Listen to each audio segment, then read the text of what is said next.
ఈ క్రింది ఎంపికలలో కొసెకెంట్ 80 డిగ్రీస్ దేనికి సమానము?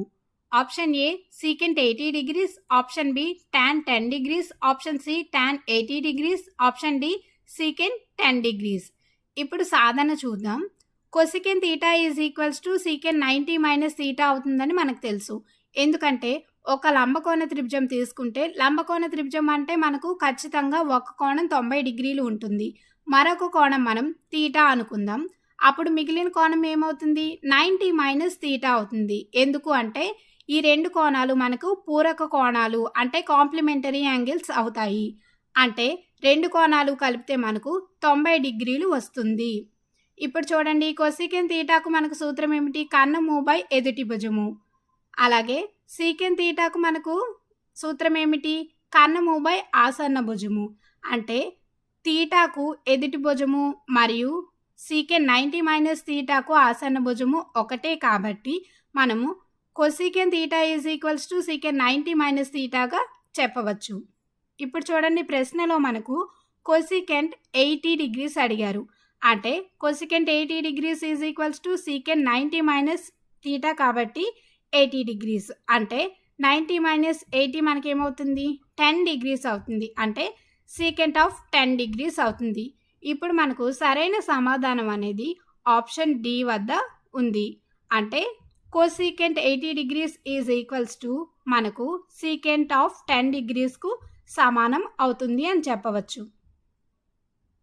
రెండవ ప్రశ్న, కొసెకెంట్ 75 degrees is equals to secant of X.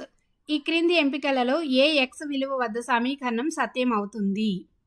ఇప్పుడు మనం ఎక్స్ విలువ కనుక్కోవాలి.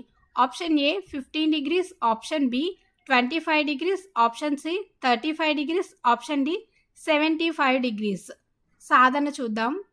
కొసెకెంట్ theta is equals to secant 90 minus theta అవుతుందని మనం ఇప్పుడే తెలుసుకున్నాం. ఒక లంబకోణ త్రిభుజంలో ఒక్క కోణం తీటా అయితే మిగిలిన కోణం మనకు 90 మైనస్ తీటా అవుతుంది. ఇప్పుడు చూడండి, ప్రశ్నలో కొసెకెంట్ 75 డిగ్రీస్ వద్ద అడిగారు. అంటే కొసెకెంట్ 75 degrees is equals to secant of 90 minus theta మనకు 75 కాబట్టి 90 మైనస్ 75గా రాయవచ్చు. అప్పుడు 90 మైనస్ 75 ఏమవుతుంది? 15 డిగ్రీస్ అవుతుంది. అంటే సీకెంట్ ఆఫ్ 15 డిగ్రీస్. మనకు ఎక్స్ విలువ 15 డిగ్రీలు. అంటే సరైన సమాధానం మనకు ఆప్షన్ ఏ వద్ద ఉంది. అంటే కొసెకెంట్ 75 degrees is equals to secant of 15 degrees అవుతుంది. మూడవ ప్రశ్న, ఈ క్రింది ఎంపికలలో కాస్ 1 డిగ్రీ దేనికి సమానం? Option A sine of 89 degrees, option B cosecant of 1 degrees, option C cosecant of 89 degrees, option D sine of 1 degrees. సాధన చూద్దాం. Cos theta is equals to sine of 90 minus theta అవుతుందని మనకు తెలుసు. ఎందుకంటే cos మరియు sign మధ్య పూరక కోణాల సంబంధం అనేది ఉంటుంది.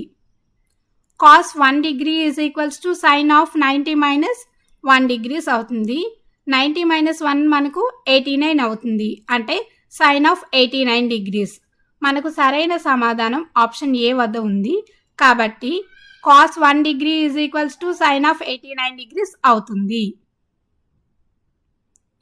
Cot 23 degrees is equals to tan of x. ఈ క్రింది ఎంపికల్లో ఏ ఎక్స్ విలువ వద్ద సమీకరణం సత్యమవుతుంది? మనం ఇప్పుడు కనుక్కోవాలి ఎక్స్ విలువ. Option A 23 degrees, option B 57 degrees, option C 67 degrees, option D 77 degrees. సాధన చూద్దాం. Cot theta is equals to tan of 90 minus theta అవుతుంది. Cot 23 degrees is equals to tan of 90 minus 23 ఏమవుతుంది? మనకు 67 డిగ్రీస్ అవుతుంది. అంటే tan of 67 degrees. మనకు సరైన సమాధానం అనేది సి వద్ద ఉంది. అంటే ఆప్షన్ సి సరైన సమాధానం. Cot 23 degrees is equals to tan of 67 degrees అవుతుంది.